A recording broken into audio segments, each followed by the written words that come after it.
Hola mi gente, welcome back to Cat and Too Many Books. I'm Cat. I wanted to do this sort of inspired by February tag that I came up with. Since February is all about love, all kinds of love, romance, familial, friendship, because we've got our Galentine's Day and our Valentine's Day in February. I came up with an idea of doing a reading tag, but I also wanted to do sort of themed. So I picked something that I love that is very romance sort of based. Love-based, right? Because this series has all kinds of love in it. And so I decided to do a Bridgerton-inspired reading tag.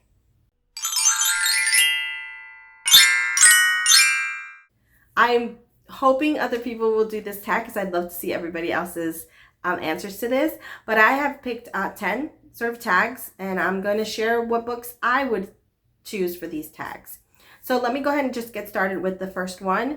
The first one is called Lady Whistledown's Whispers. So share a book with a gossip-worthy plot or a scandalous secret. So I have a book that's perfect for that. It's one of my favorite books, one of my most favorite books ever, and that is The Seven Husbands of Evelyn Hugo by Taylor Jenkins Reid.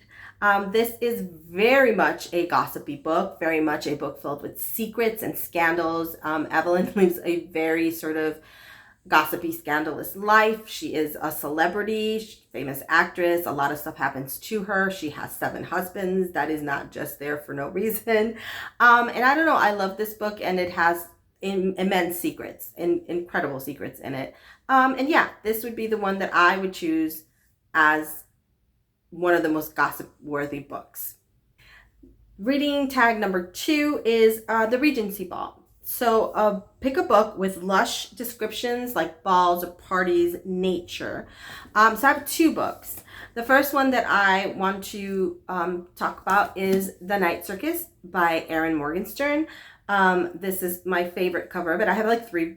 This is another one of my most favorite books ever, and I have 3 different covers. This is the vintage, the Penguins, Random Penguin House vintage cover, which I love. So this has beautiful, beautiful, beautiful descriptions of everything.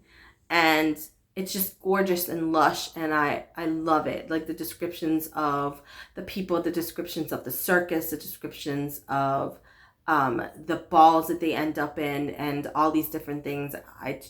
It's gorgeous, and I really, really, really love the way this was written.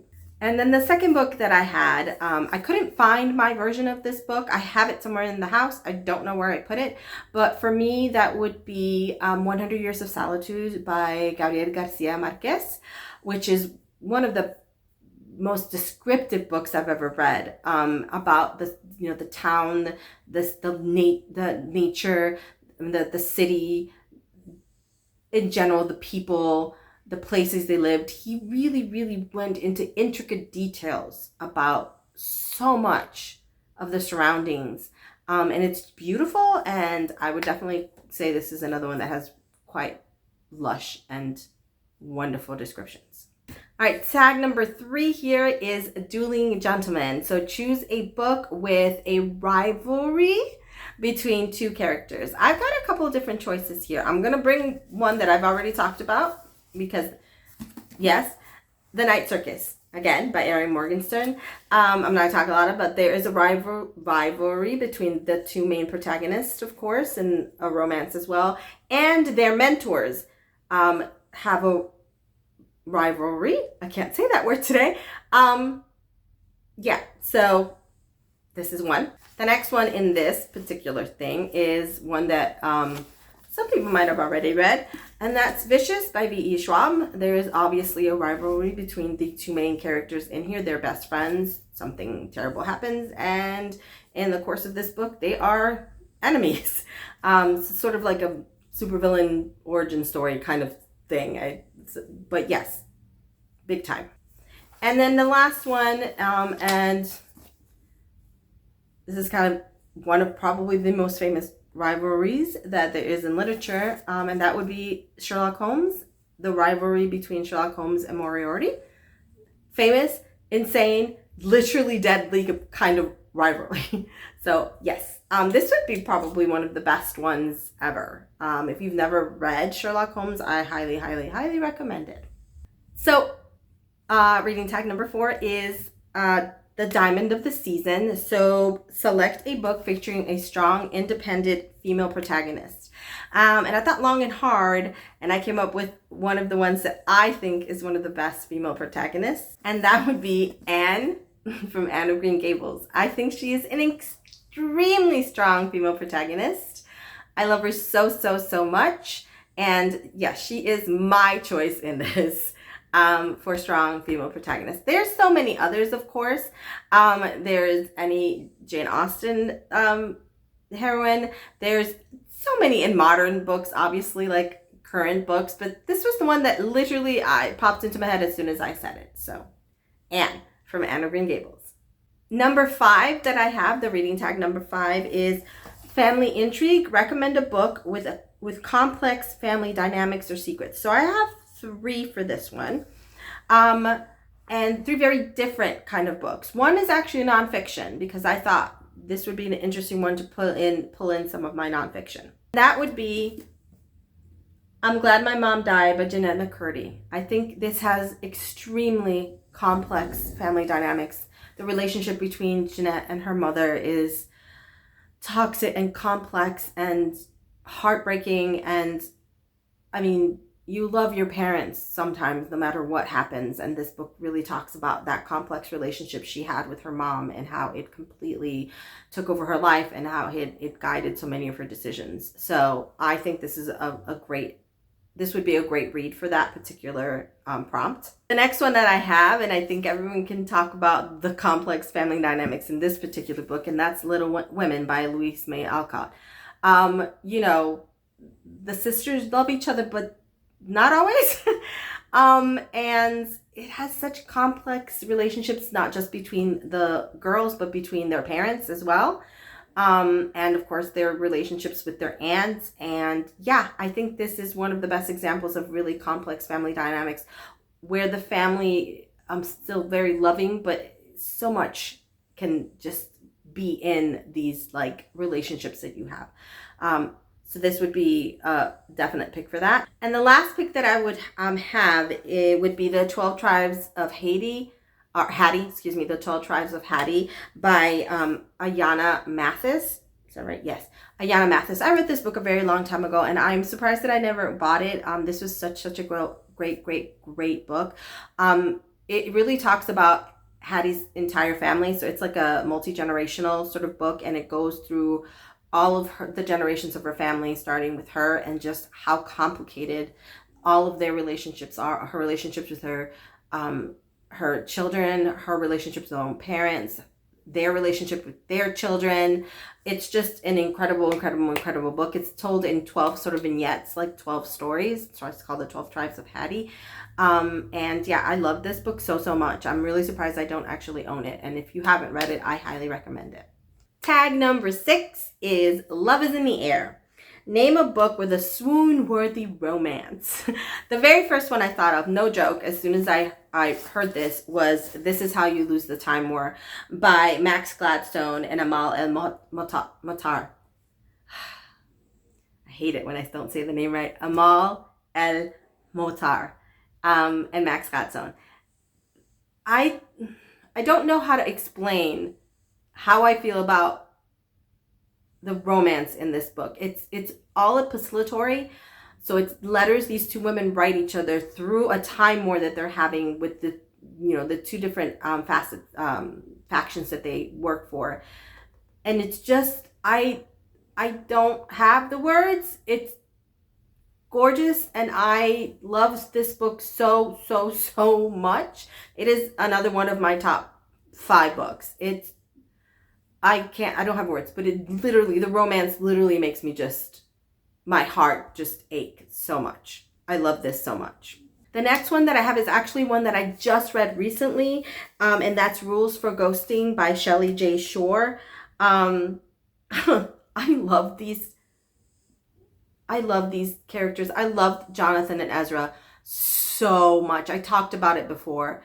this is swoon-worthy. The relationship, the love, the just care they had for each other.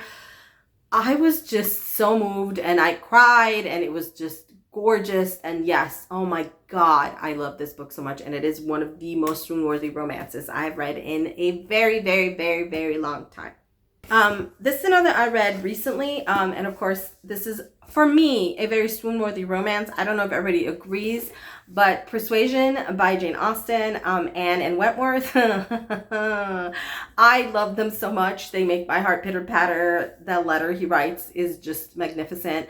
I don't know. This, for me, is extremely swoon-worthy. Some people may not love it as much. There's a lot of longing and quietness to their longing for so long, but it's, oh, it makes me so happy. And lastly, another book that made me genuinely just,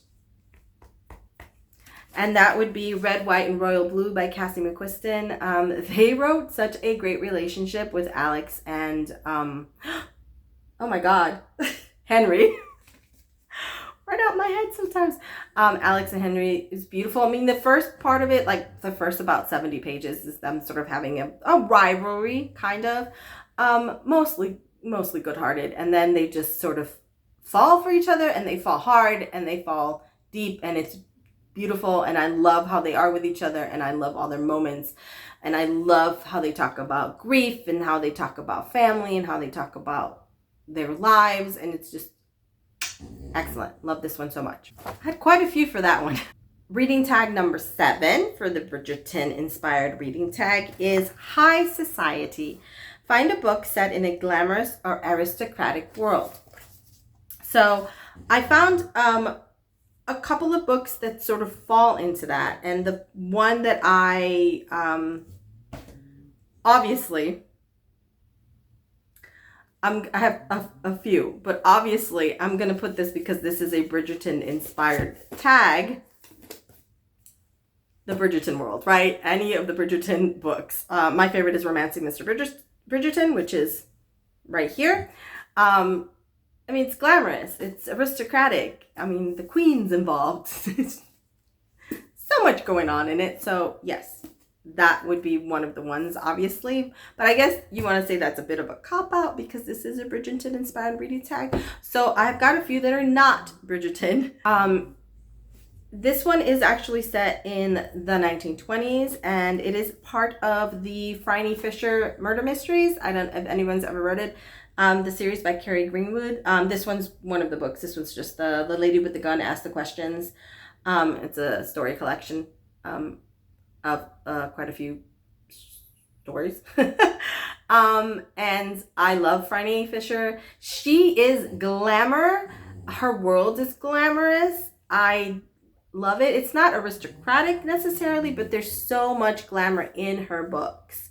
And I just think this is definitely something that would go with this particular reading tag. Another one that I find to be the only real, like, I think when we think of Jane Austen, when we think of glamour and aristocratic or whatever, I think a lot of times you think of Jane Austen, but to be perfectly frank, most of the characters and people aren't necessarily aristocratic or glamorous, but I think if I were to pick any book of Jane's to sort of talk about glamour and aristocratic, or the one that's the most closest to that, I would pick Emma by Jane Austen. I think she comes the closest to being very glamorous and aristocratic. She's the one particular Austen character that is quite wealthy and quite entitled, like has title, doesn't need to be married to have a title, and her world is very much that. So yeah, I would put this in there, I think, as one. Also, the last one of the ones that I thought of when I was thinking about this, it came to my mind, was actually The Great Gatsby by F. Scott Fitzgerald. This is an extremely glamorous book.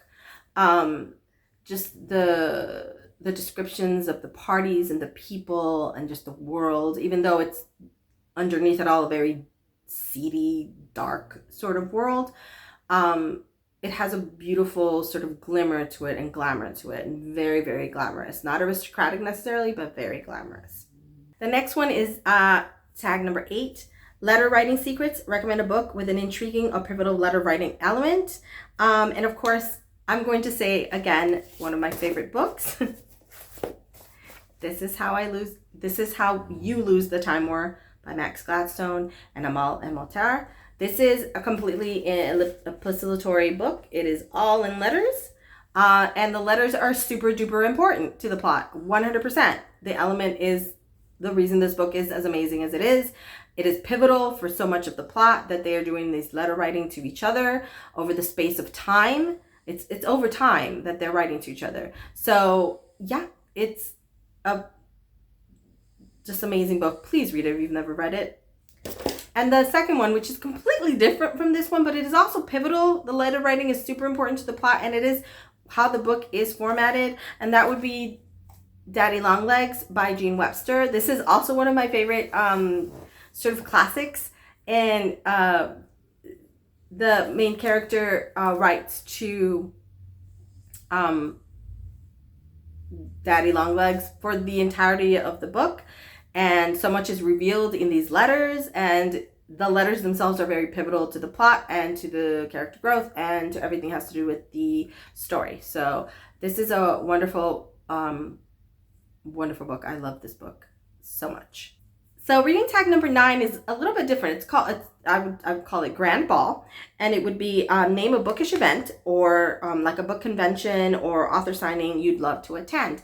Now the one that I would like to attend is actually the Book Lovers Convention that's going to happen in 2025. I think it happens in September, and it's actually in Las Vegas this year. I would love to go to this. It seems like so much fun. It would be so cool to be able to go. So yeah, I would love to go. This would probably be one of my favorite things to do if I could actually do it. Just go to a convention with a lot of people that love books. That would be so great. And number 10, my final one, it's called High Society Intrigue. So pick a novel filled with gossip, scandals, and secrets, just like the ton in Bridgerton. So obviously you would pick a Bridgerton book if you wanted to, because there's a lot of gossip, there's a lot of secrets, there's a lot of scandals that happen in the Bridgerton books all the time. But I picked 2 books. You're going to, of course, guess one of the books because we talked about it earlier. And that, of course, is The 7 Husbands of Evelyn Hugo by Taylor Jenkins Reid. Scandal, secrets, gossip. Big time. However, the other book that I would pick for this would be The Duchess by Amanda Foreman. This book is filled, and I think it's based on a real person, and how her life was just filled with scandal and gossip and secrets, and it's very delicious from what I understand of kind of read. And yeah, I haven't read it, but I want to pick it up. I just know that I actually thought The Duchess, because it's something that I've been meaning to pick up for a while when I thought of this particular tag. So yeah, if you've read it and it is as scandalous and delicious as it sort of sounds, let me know in the comments, please, because I will pick it up sooner rather than later. So yeah, I think that was it. Those were my 10 tags, and I would love for you guys to go ahead and run with this tag. I'd love to hear what you have to say about it. I would love for anyone who wants to do this reading tag to do it. I do have a couple of people I'm gonna tag, and I hope if they have the time and they want to, no pressure or anything, I would love for them to do this reading tag, because I'd love to see what their answers are. Anyone that I am tagging, you are under no obligation to do this at all. I would actually love to hear your answers, but please, obviously, I'm not expecting anything. So I would like to tag Danielle from Danielle Obrisky, Jen from Jen's Reading Life, Sue from Suanna Books, Allison from Allison is Not in Wonderland, Allie from Allie with Books, and Natalie from A Pastel Writer. That would be great, but if not, I would totally understand. And anybody that feels like they want to do this, please do it, and just like either tag me in your video so I can see it, or even put your video link in the comments to this video, and I would love to hear your answers. So that's it for now, guys. Hopefully see you very soon. And I, of course, always comment, like, and subscribe if you want. Bye.